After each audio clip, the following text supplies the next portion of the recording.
Hi guys, and thanks for joining me on another episode of Design and a Half. The reason why I've chosen today's subject is because I think this is actually something that is hurting a lot of the businesses out there, and it's basically something that is not taught anymore to people and children and students in schools, and after that it's sort of bred out of us. And that subject is having the confidence to say no, having the confidence to disapprove of something.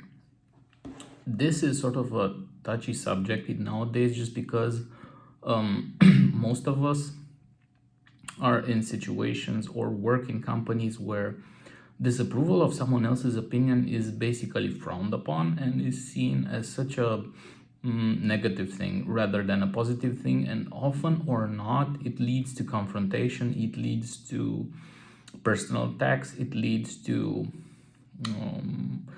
having a feeling of inadequacy for some people, and I think that's totally wrong. And it sort of it's basically very counterproductive when you think about the implications it has on people and their development, both their mental development as well as their professional development. Basically, having the possibility and the strength to disapprove with someone else's opinion means that you are able to support your own opinion, have your own opinion with regards to a specific subject, and you have you're not sort of jumping on a specific bandwagon with regards to a specific subject. You have your own thoughts on this matter, and that's actually a good thing. Nowadays I've noticed more and more people, regardless if you're talking about designers, normal people, or like developers, business people, whatever it is, people have started to somewhat fray from the concept of developing a personal opinion and more towards the popular opinions that are out there, just because whenever you have an opinion that's not necessarily popular, that's not necessarily something which everybody adopts or stands behind, it's seen as an act of defiance, it's seen as an act of I don't know, trying to be confrontational, when it's not necessarily that. It's just basically expressing your own opinions with regards to a certain subject. And to be more exact, for example, if we're talking about just design, this comes up a lot in a lot of companies, and it's basically, I think that's endemic to a lot of companies, just because what ends up happening is that the highest paid person in the room usually captures everybody's attention, and whenever that person issues an opinion, that opinion is not necessarily taken as an opinion, it's basically taken as an imperative, a declaration, a plea, and it's no longer seen as counsel. For example, if I create a design and I just want to see whatever people's inputs are, and say I come to someone who's very high ranking in the organization, what will probably happen is that, due to the fact that that specific person's status in the organization is a high ranking one, he or she might issue an opinion that is structured a lot like an imperative, like I think this is not okay, you should do this and that, and blah, blah, blah. And what ends up happening is that we sort of designers have this thing where having worked a lot on several other companies in similar mindsets, what ends up happening is we say, okay, I probably need to change this because obviously it's not good enough, when it's not necessarily the case. An opinion is just an opinion. You don't have to take it into consideration, or you have to take it into consideration. You don't have to execute on it. That's up to you. And I think a lot of people have started to lose agency on this concept of having the luxury to have their own final say in the matter as experts, just because this concept of being the highest paid person in the room overrules absolutely everything else that comes in terms of experience, in terms of knowledge, in terms of insight, and so on.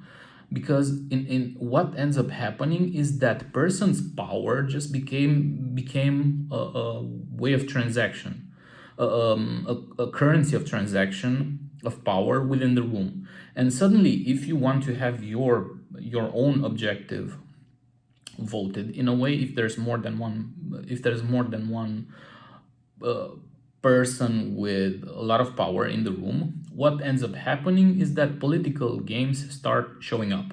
And what I mean by that is that either you as the designer have to go and talk to certain people and make sure they are going to uphold your own opinion and your own counsel, or if not, you have to be extremely sure of yourself whenever you're trying to veto the other person's opinion in the end, whenever you're making the final design decision. And you can actually abstract this whole workflow and put it in absolutely any type of other job. Whether you're talking about development, whether you're talking about whatever it is that you want to talk about, it's basically the same flow. And I think this is basically an issue due to the fact that how we as people are brought up in schools and by our families. Because let's look at it from another angle. How did most of our parents teach us when we grew up? They told us, don't question my motives. You have to listen to me no matter what's happening. Basically, there is no way you can overrule or actually state your own opinion whenever you were in an argument with one of your parents. There was no way. Like, there's very few people in this world who actually got to be in an argument with their parents and win, or not necessarily win, but at least be heard and be in a situation where their point was heard, or at least taken into consideration. What ended up happening is that they were overruled, and this is a very emblematic way of dealing with the situation in most companies out there, because in fact it's never about what you know. It's more about who you know. It's about what power games are at play in that specific company, who's the person with the most power, and basically trying to leverage other people's power to sort of gain some counterbalance whenever that other person who has the most power is making a statement. And basically, instead of making it about the idea, not about the power, but about the idea and about what's right for that specific scenario, what's right for the situation. Because this is the sort of situation whenever you say no and whenever you disagree is when you show how much of a spine you have, in addition to the fact that you care more about the product and the work that you are doing than about having your own seat at the table ensured. Because in a way, if you think about it, designers, were they in such a situation, and would they be making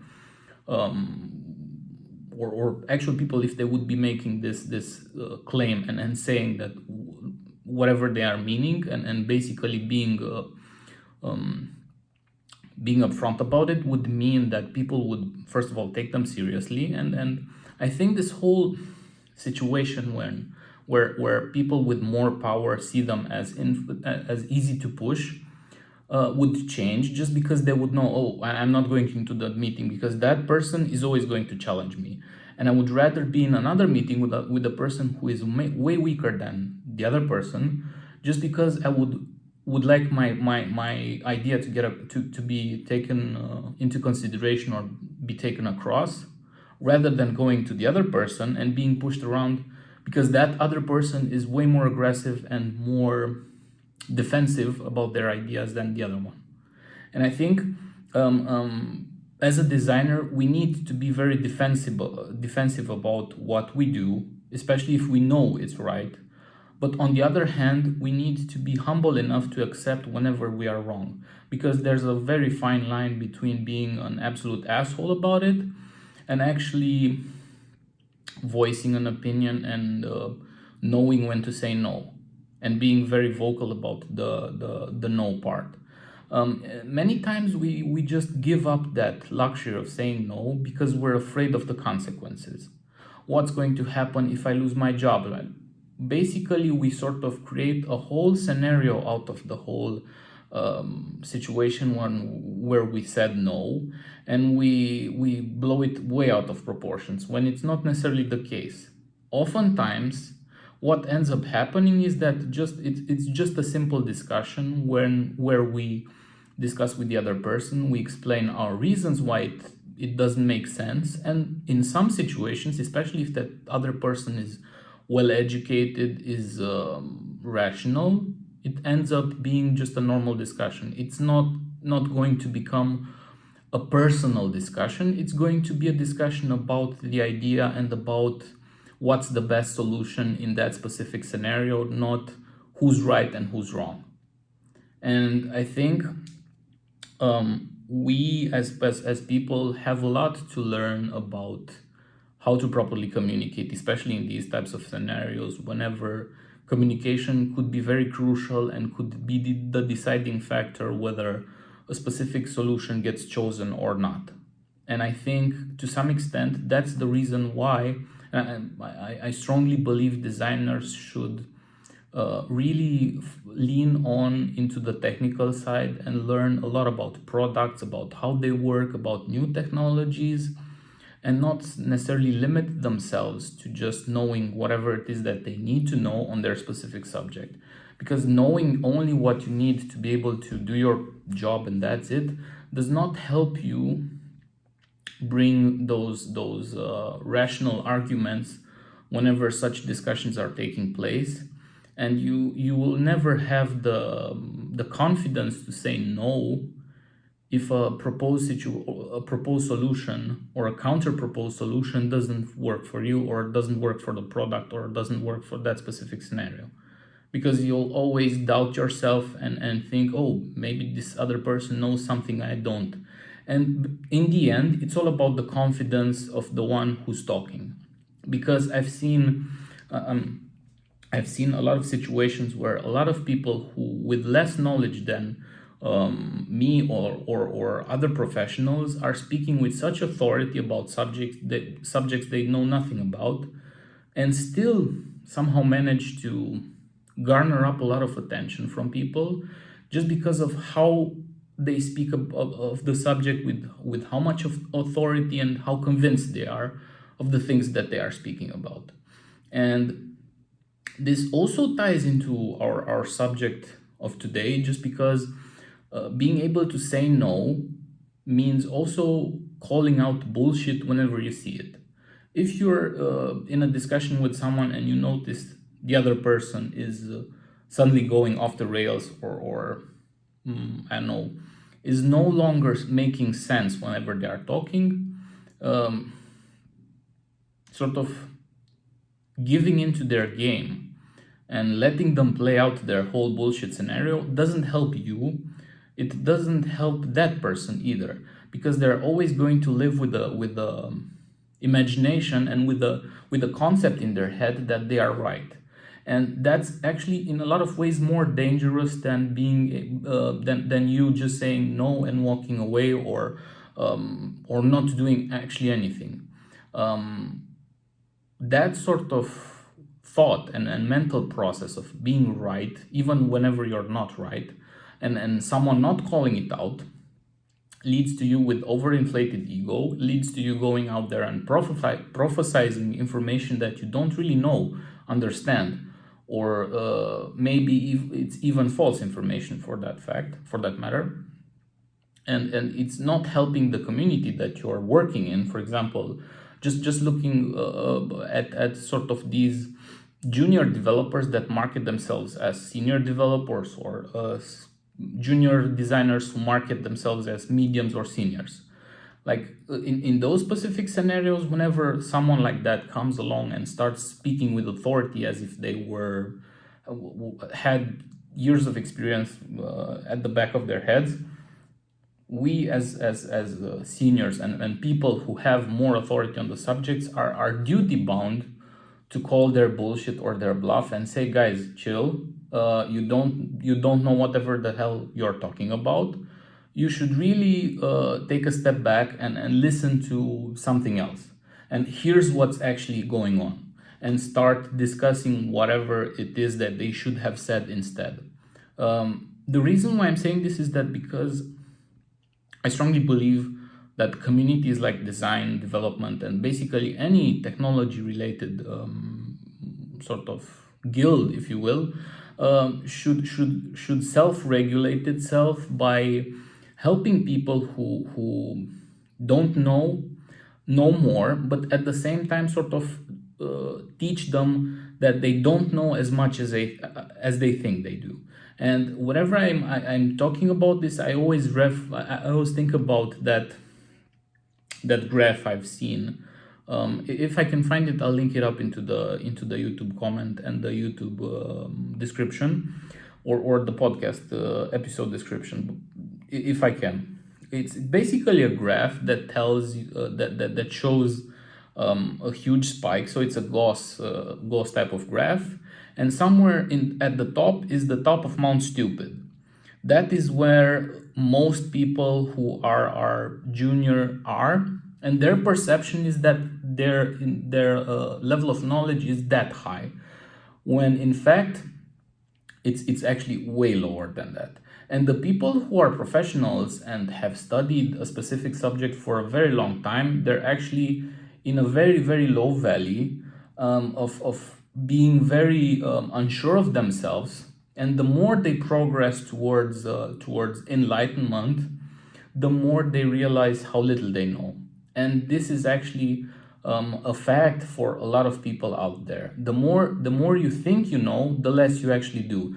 The less you think you know, the more you actually do. That's the sort of paradox here.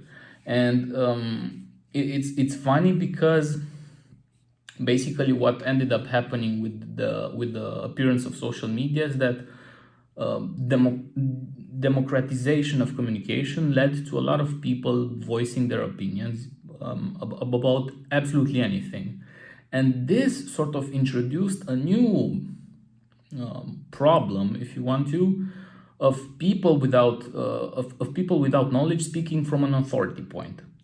Whereas the other people who were authorities on the subject were sort of doubting themselves or being silenced about that fact, just because they were not sure about the fact that they are wrong or not, just because they were always judging themselves based on the less educated people's opinions. And I think it's going to be even more problematic going forward with regards to this subject. And to mitigate this, professionals should really take up a stance and introduce more effort to educate the others who don't know as much as they think they do. That would be my approach to basically solve this. And getting back on the topic at hand, which is having the power to say no, I think for juniors this is especially important, because juniors, whenever they're starting up, they either act up in two ways. One of them is being naysayers to absolutely anything, which is the sort of less common scenario, and the other one is saying yes to absolutely everything just because they want to please the person who is superior to them. They want to create more. They basically are starving for approval, and to some extent, a lot of us are starving for approval because we want for whatever it is that we do to be accepted. We want to be part of groups. That's just how human behavior is. Like, we are designed to work in groups to be able to collaborate and so on, and we need the other people's approval at a very sort of visceral level, if you will. This is why we seek other people's approval, and we basically dislike natively to be in situations where conflict sort of arises from these decision-making points and these conflictual situations when someone is of one opinion and the other person is of a different opinion. So we sort of natively avoid these opinions because we are more likely drawn to situations where we're left alone to our own devices to do our work in peace.